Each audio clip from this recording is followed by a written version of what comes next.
Oke, teman-teman semua, terima kasih masih tetap selalu setia mengikuti video-video saya di channel YouTube saya dan di Instagram saya di channel YouTube saya Jajang Hidayat dan di Instagram saya mr.jajanghidayat.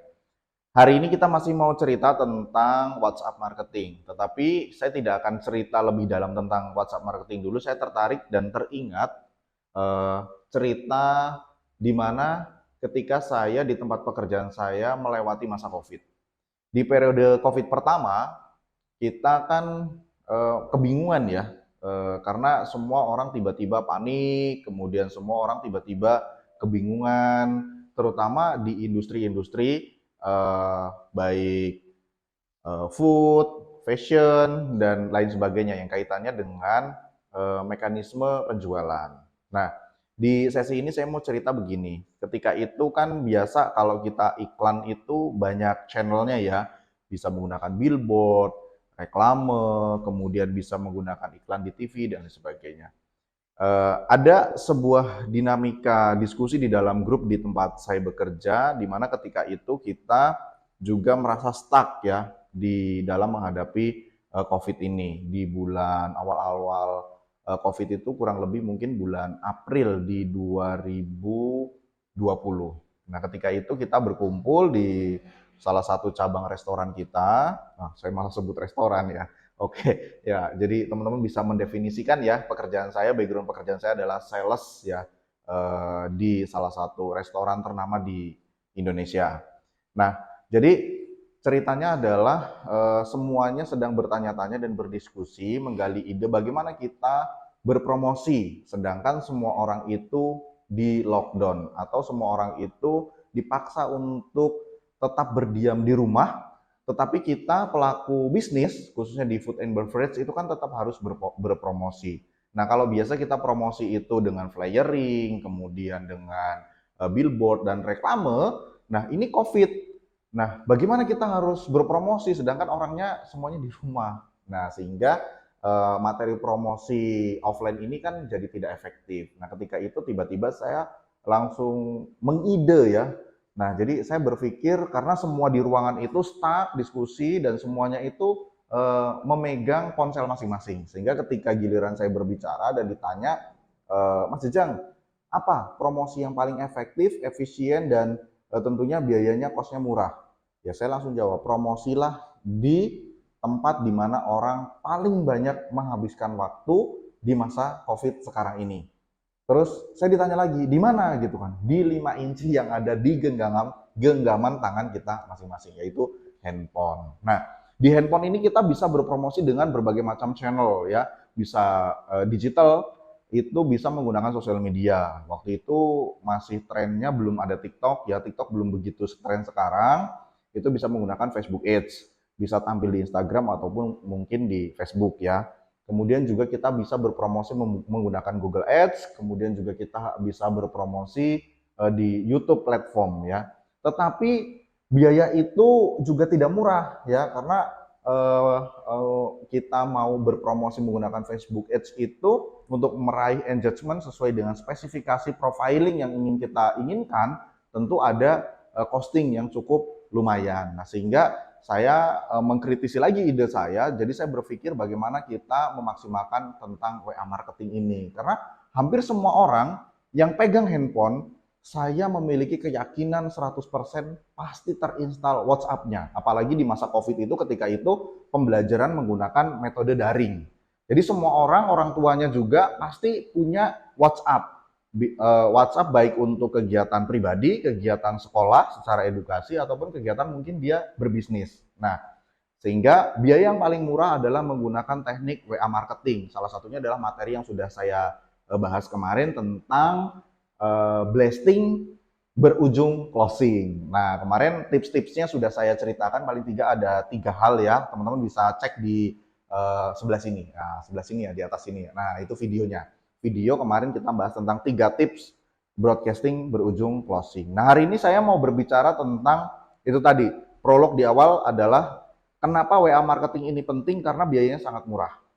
Biayanya sangat murah dan semua orang saya memiliki keyakinan 100% yang punya ponsel pasti terinstall WhatsApp. Nah, dari cerita itu di masa COVID kita masif promosinya menggunakan WhatsApp, tentu dengan metode blasting dari database yang sudah kita punya, karena kita berproses di dalam dunia usaha food and beverage ini kan tidak setahun 2 tahun ya, kita berdiri itu dari tahun 1987, bahkan mungkin sebelum saya lahir ya itu sudah ada uh, lini bisnis itu ya. Jadi database-nya saya kumpulkan, saya digitalisasi dalam bentuk spreadsheet atau Excel, kemudian saya input di aplikasi blastingnya, kemudian saya blast dengan teknik copywriting yang sudah saya juga ceritakan kemarin.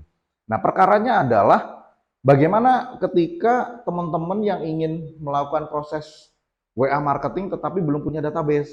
Nah, ini yang jadi soal. Nah, jadi hari ini mungkin kita akan batasi di situ bagaimana cara mendapatkan database itu. Nah, kalau saya biasanya menggunakan database itu ada beberapa teknik ya. Yang pertama tentu dari data customer yang melakukan pembelian.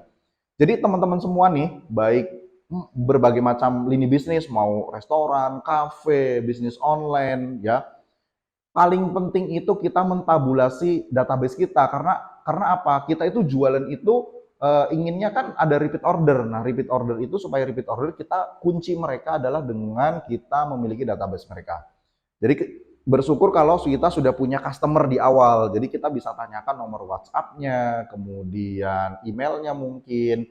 Dan kalau mau lebih ceruk lagi, kita bisa tanyakan tentang kapan ulang tahunnya mereka. Karena momen satu kali dalam setahun itu biasanya menjadi momen di mana orang itu royal menghabiskan uang. Ya, coba kamu juga kan, yang nonton hari ini, pasti juga kalau lagi ulang tahun pengennya nelaktirin teman-temannya kan. Nah, itu. Jadi di ulang tahun itu kita bisa menggunakan WA blasting secara personalized. Jadi kita misalkan ingatkan mereka bahwa 10 hari lagi akan ulang tahun, ada diskon khusus. Nah, spesial untuk kamu yang berulang tahun. Nah, itu akan menjadi sangat personal ketika kita melakukan blasting. Nah, itu pertama ya dari data customer.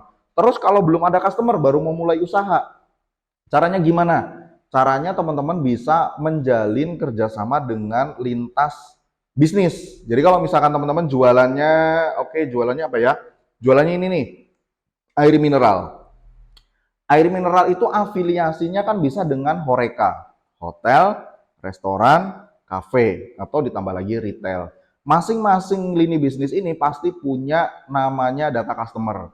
Nah, teman-teman bisa nih crossing budget marketing supaya kita dapat database-nya. Misalkan setiap pembelian menu tertentu atau baju dengan ukuran tertentu gratis nih minuman ini. Nah, benefitnya untuk kita tentu kita dapat database yang mendapatkan promosi ini. Nah, benefitnya untuk yang pemilik usaha yang kerjasama dengan kita, benefitnya dia punya program promosi yang tanpa mengeluarkan biaya karena budget promosinya ditanggung oleh kita. Padahal kita hanya mengeluarkan sampel produk ini. Itu misalnya, itu bisa. Jadi teman-teman bisa berkolaborasi. Jadi zaman sekarang itu masanya ya kita kalau bisa jangan bersaing, tetapi lebih baik kita berkolaborasi lintas bisnis. Jadi misalkan bisnis online bekerja sama dengan restoran, bisnis kosmetik misal kerjasama dengan restoran atau dengan fashion. Nah, itu bisa crossing database. Nah, kalau sekedar hanya nomor WhatsApp dan nama, saya pikir kita tidak mengganggu privasi orang, dan kita juga nanti ketika blasting kita katakan dengan jujur seperti tips saya kemarin, identitas kita jelas, perusahaan kita jelas, dan kita dapat database-nya dari mana, kita jelaskan di storytelling blasting kita. Oke, itu yang kedua ya. Jadi yang pertama dari data customer kita. Jadi banyak nih business owner yang kadang-kadang menyepelekan tentang database. Besok-besok nih, mulai besok ya, teman-teman harus rajin mentabulasi data customer teman-teman semua. Yang kedua tadi itu adalah kita bekerja sama dengan merchant, dengan lintas multi bidang usaha. Kemudian yang ketiga teman-teman bisa bikin event. Ya, kalau semisalkan teman-teman restoran, teman-teman atau food and beverage atau cafe bisa bikin eventnya mengaktifkan komunitas. Misalkan kita mau membidik pasar anak muda. Oke, kita bikin event saja. Contohnya misalkan festival band. Nah, kita kan nanti dapat database-nya dari mana? Dari para pesertanya dan dari simpatisan atau fans dari teman-teman yang mengikuti lomba tersebut. Itu. Jadi teman-teman bisa bikin event. Nah, terus budgetnya dari mana event? Nah, itu tadi kan kita sudah punya kerjasama dengan para merchant. Biayanya bisa ditanggung bersama-sama. Karena nanti database-nya juga bisa digunakan bersama-sama untuk proses blasting atau promosi. Jadi kalau menggunakan teknik blasting promosi itu kan ada berbagai macam software ya, bisa menggunakan WhatsApp-nya sendiri, teman-teman bisa install WA bisnis di sana, ada blastingnya di sana, kemudian bisa menggunakan pesan siaran, bisa dikelompokkan dalam grup-grup tertentu. Nah, itu ada teknik-tekniknya. Jadi kalau teman-teman masih penasaran tentang nanti teknik-tekniknya, saya akan bongkar ya semua aktivitas saya berjualan menggunakan WhatsApp atau yang kita sebut sebagai WhatsApp marketing ini di channel YouTube saya ini. Jadi teman-teman semua silahkan subscribe yang belum subscribe, terus kemudian silahkan juga bagikan ke teman-teman semua agar informasi yang saya berikan ini bisa bermanfaat untuk orang banyak dan saya juga semakin semangat untuk bikin kontennya. Nah, untuk hari ini mungkin itu sharing session hari ini saya cukupkan. Hujan rintik-rintik, syahdu sekali. Yang mau berdoa supaya bisnisnya laris ya silahkan berdoa. Tepat sekali di kondisi hujan saat ini. See you goodbye, selamat sore.